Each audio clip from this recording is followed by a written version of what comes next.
So, for context, when I was younger, I had been diagnosed with epilepsy pretty young. It was quite unfortunate because my parents were not really well equipped to deal with that sort of thing emotionally or mentally. And they started treating me like some sort of diseased child whom they could not deal with. I think I must have been around 6 years old when I first noticed how differently they treated my brother and me. My brother was 3 years older than me, and my parents treated him far better than they treated me, presumably because he was much easier to deal with as compared to me. And as if epilepsy was not enough on its own, the cherry on top was when I was diagnosed with dyslexia and severe ADHD at the age of 8. Needless to say, my parents kind of had their hands full with me. Now, it would be one thing if they were nice and kind people who are grateful to have a child and were up for the challenge, because I know that it cannot be easy being a parent to a special needs child. But they were the ones who had decided to have a baby. They should have been prepared for what comes with it. I guess they had just assumed that since my brother had turned out perfectly healthy and fine, I would be absolutely healthy as well, and did not see this coming. And now, since I had been born already, they had no choice but to deal with me. They made sure that I felt that way as well, like they were tolerating me, and it was not nice. I did not have a very fun and normal childhood like most people, not just because of my illness, but also because of my parents. In fact, I would like to say that most of my childhood misery was caused to me by my parents, not my illnesses. That was a very small part of it, but the way they responded to it and treated me, that's what really made me upset. They always treated me like a pariah in my own family, and I never felt included, and they made sure to make me feel like an unwanted burden on the family. They would walk on eggshells around me, and it was like every time I would walk into a room, they would stop talking instantly, and all their life would be sucked out of that room just because I had arrived. And this is how they would treat me when I was literally under 10 years of age. So it only got worse with time, and my mental health was pretty fragile. I just could not take it. So I started misbehaving in my teen years, and I guess the adolescent hormones combined with the misery of growing up in a home where I always felt like I was not wanted, it just broke my heart. And I started acting out. I stopped putting any effort into studying and started flunking out of all my classes on purpose, just because I was so angry with my parents and how they were treating me. I was defiant, disobedient, and downright rude to everybody that I knew. I was pushing everybody away, even my friends, and I knew that it was not the right thing to do. But I was just so miserable that I did not know how else to get my parents to pay attention to me. Even then, they did not seem to care much. Every time they would be summoned by the school, just because I had broken a rule or misbehaved in some way, they would just sigh in disappointment, but not even bother to reprimand me. It was incredibly frustrating, and I hated being with them. I would even throw temper tantrums in the house and try to get their attention that way. But then they would just ignore me altogether and talk among themselves, not even bothering to lower their voices so that I wouldn't be able to hear them. They would say things like, I was having a fit again, and would keep rolling their eyes at me and telling me to be normal. That was the most that I could get out of them, and it was just really heartbreaking for me.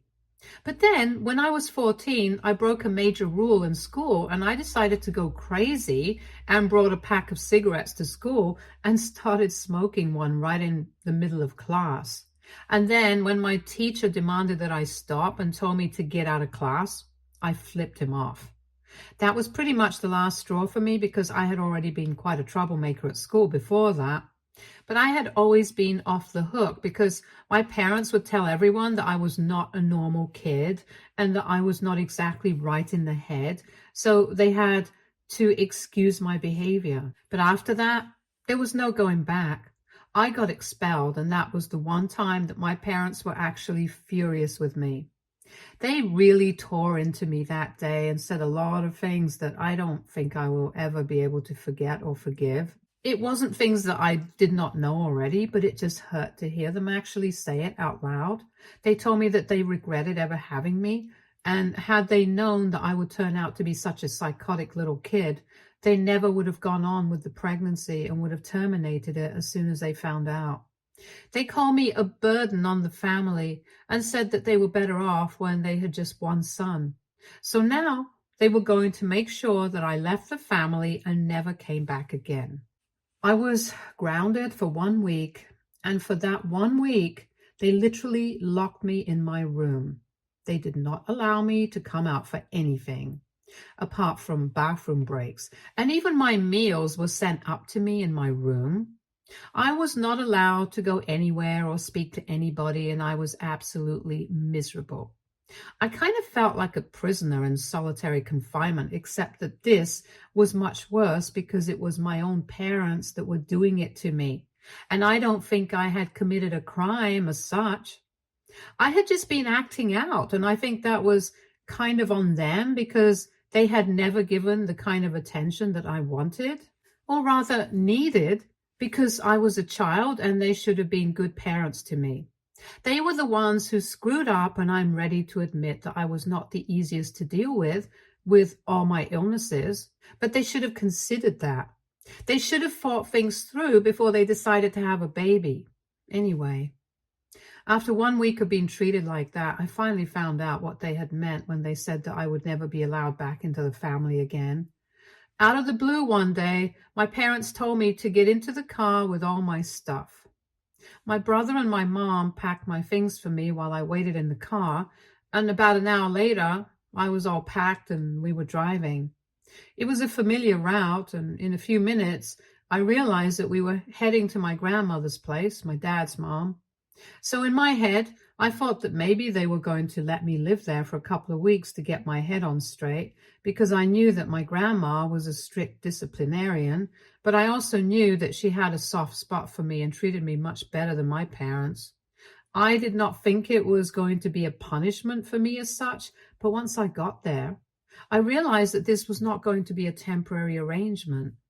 They were, in fact, dumping me at my grandmother's house so that she could raise me, because they were giving up on me and they did not want me around anymore. That's what they had taken that 1 week for, to convince my grandmother to raise me.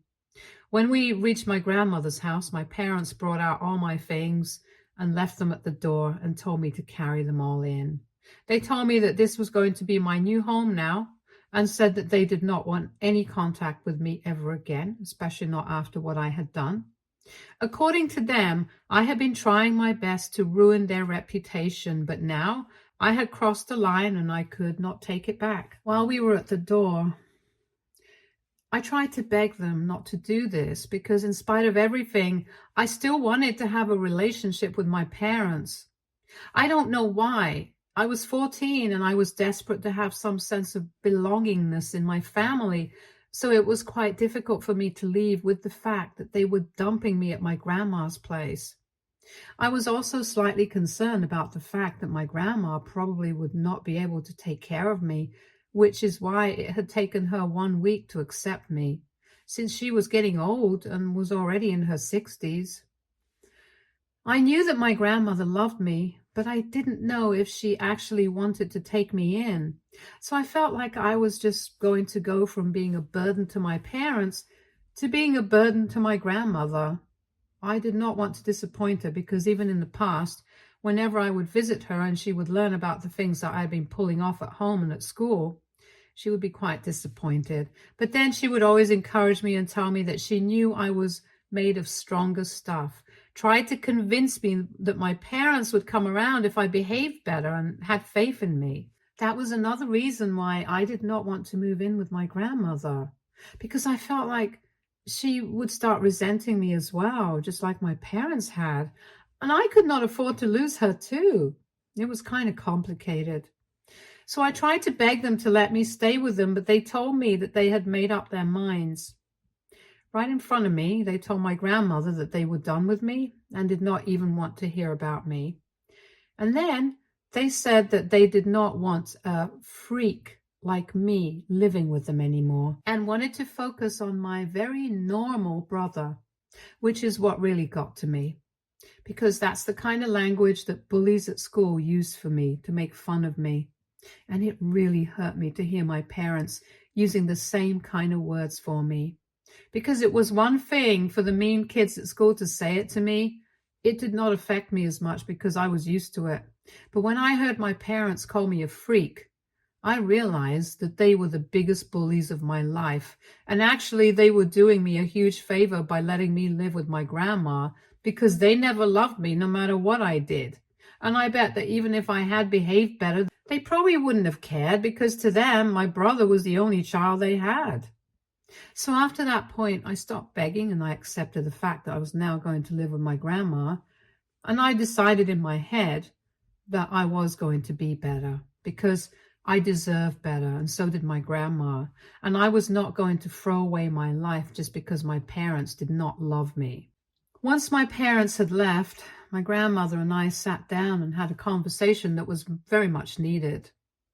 She told me very transparently that even though she loved me, she had not exactly been ready to take me in, and she had a number of concerns about me because she had heard about the way that I had been behaving from my father, and had said that at her age, it was not going to be possible for her to handle a troubled kid like me.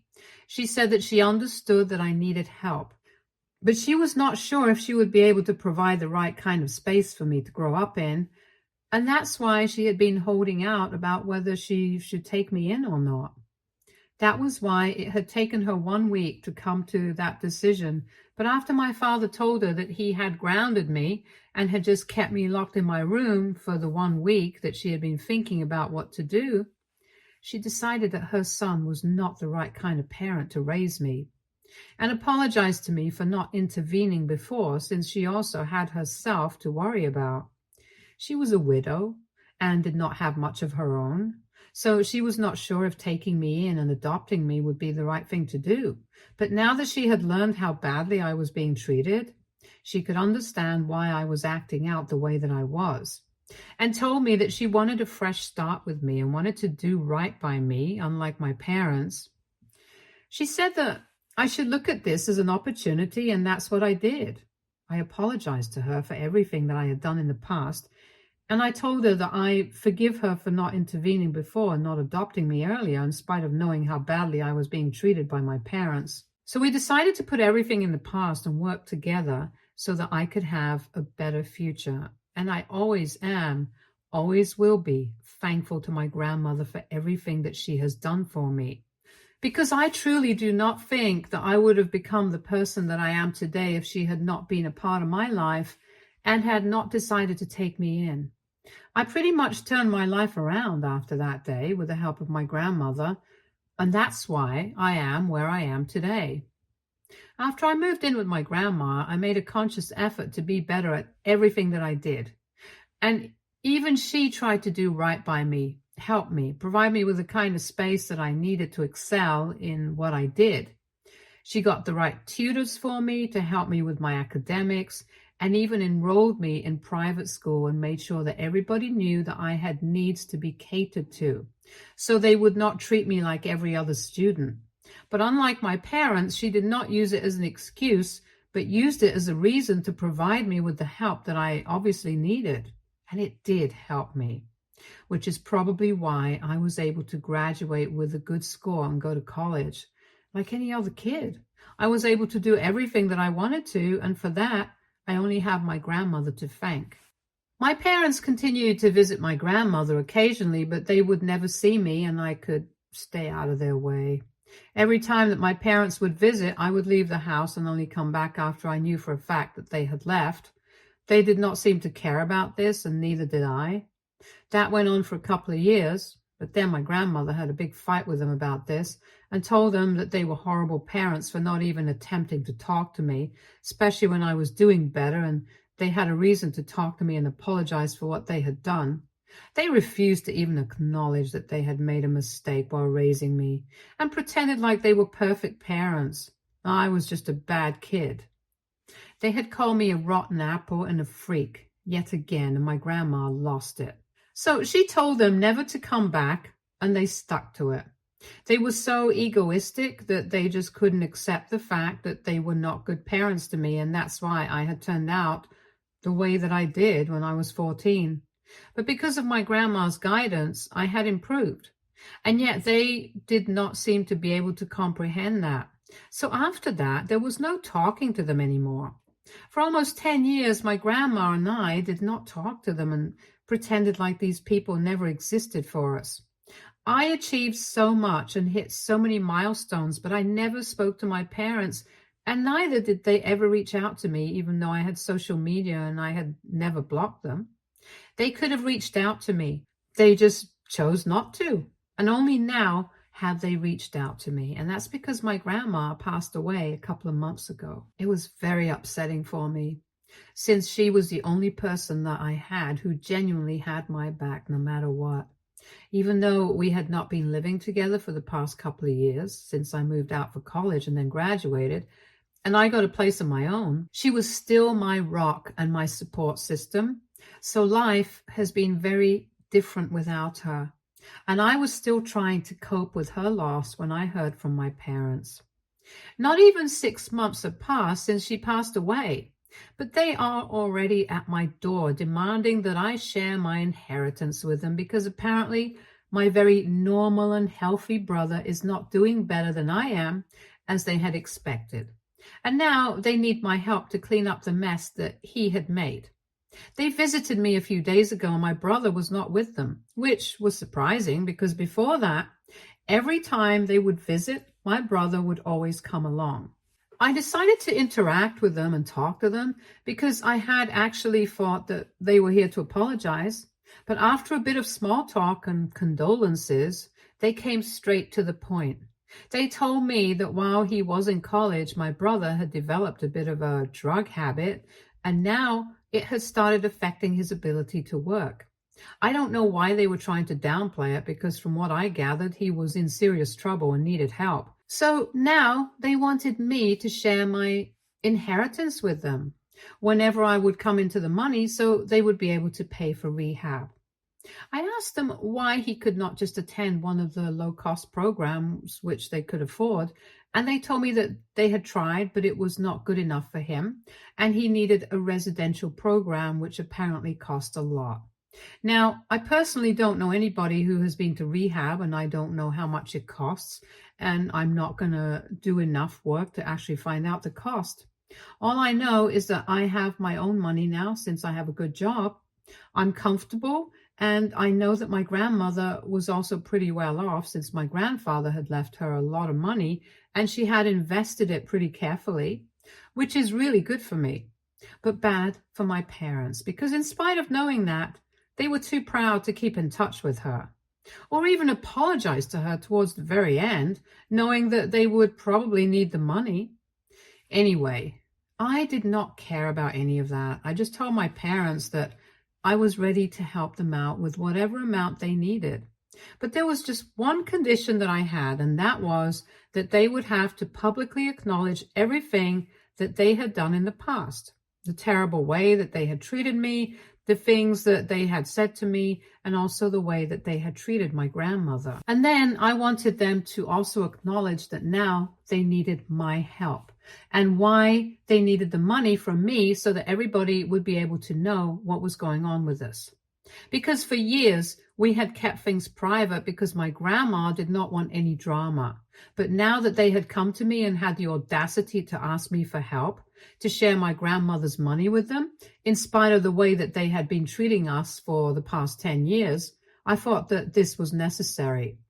I did not feel bad in the slightest while asking this of them, since I wanted them to publicly say everything that they had done wrong. And when I said this to them, their faces literally fell. They tried to negotiate with me and told me that I was being unreasonable and kind of selfish, but I told them that this was my condition and they could take it or leave it. I had no issues with providing them with the money that they needed. I had nothing against my brother anymore, and neither did I have anything against them. But they definitely would have to acknowledge what they did in order for me to completely move on from what had happened. because they had treated me badly and there was no way around it. And they had also not been nice to my grandmother, and this was the money that we were talking about. So if they wanted her money, they had to acknowledge what they had done. It was as simple as that. I don't know why they are being so weird about it. But when I told them this, they started calling me heartless, emotionless, and said that they had never expected something like this from me. I told them they shouldn't have expected anything from me at all, given the fact that we hadn't even been speaking for the past 10 years.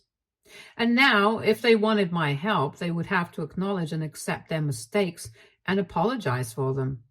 That is it. I do not want to hear anything more about it. They left after that, after a lot of crying and accusations, but I did not budge. And now they are trying to change my mind, telling me that my brother is in a really bad condition and that he needs my help. But I don't understand why they expect me to just do things for them when I never expected them to do anything for me. My grandmother and I only had each other. They never bothered to help us or even check up on how we were doing. Even when my grandmother passed away, they probably would not have been able to find out unless I hadn't told my relatives, and that's how they even came to know about the funeral and stuff. So why should I help people who have had nothing to do with us for the past 10 years? Even then, I just want to make sure. AITA for telling my parents that I won't help them financially if they don't accept and acknowledge their mistakes publicly? Update 1. Thank you for all the comments on my original post. I am doing just fine. Thank you so much for asking. It has been really difficult for me to deal with the loss of my grandmother, but she was really old and I'm glad that she's in a better place now.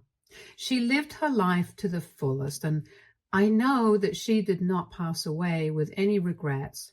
So thank you for the concern and the condolences. Anyway, coming to my parents, they are still trying to bother me online, but I have told them that if they don't do as I said, they can give up any hope of inheriting any money. I know that my grandmother left everything to me in her will, and I am sure that my parents know about it as well, since the lawyer had sent out an email, and now all they can do is sit and wait. I'm not going to go back on my word. It has been 1 week since I last spoke to them, and since none of their pleas had been working with me, they have resorted to sending me photos of my brother, and he looks bad. He is in a pathetic condition, and they keep sending me pictures of him, telling me that this is the guy who needs my help, and that I should really step up and do something for him. To that, I only have one thing to say. Where were they when I needed that kind of help? They abandoned me, and I was just lucky that my grandmother had my back. But otherwise, I don't know where I would have ended up. They did not care about me, and as much as I feel bad for my brother, I can't help them if they don't apologize for what they did. And it has to be public because I want everyone to know what kind of people they really are. If they can keep their egos aside just for this one thing, I guess I'll help them out. Because honestly, for me, it's about shattering their pride. It was their pride that made them do everything, and now, if they really want to help the child that they claim to love, they have to keep it aside. So now I just want to see what comes first for them, my brother or their pride. Update 2. 10 days have passed since I last spoke to my parents, and after a while, I had just stopped responding to their messages. So now they showed up at my place again. A couple of hours ago, they visited me again, but this time they brought my brother along with them, and it was bad. At the door itself, I told them that they could not do this, and if anything, their behavior was only damaging their chances of getting anything out of me. Because I was not comfortable with them doing this, not even to my brother, since I could only imagine how dehumanizing it was to be used as a puppet. I told them to get out, and for a while they refused to move and told me that if I wanted them to leave, I would have to promise them that I would help them as soon as I could. I told them that I would not be making any promises of the sort. And if they tried to mess with me, I would call the police on them, and that would not be too good for them given the condition of my brother. That scared them, and they left. But my dad told me that both my grandmother and I were the most selfish people on the planet. And that's coming from them, considering how they dumped me on their doorstep just because they could not deal with a special needs kid. Actually, they did not want to deal with me because I was not the perfect little boy that they had expected me to be. If my grandmother and I are selfish, the words that they are have not even been invented yet. Update 3.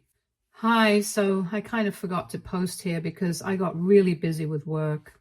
Anyway, almost 2 months have passed since my last update and a lot of things have changed.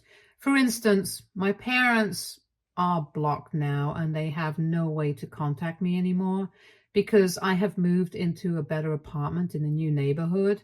So they don't have the address to that. And this time I have made it known to all my relatives that they are not supposed to give out my address to anybody, especially my parents.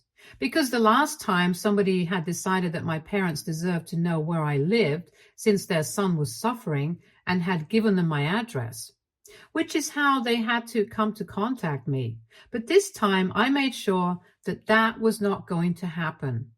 Anyway, after the last time that we spoke when my dad called me selfish, I decided to block them after that.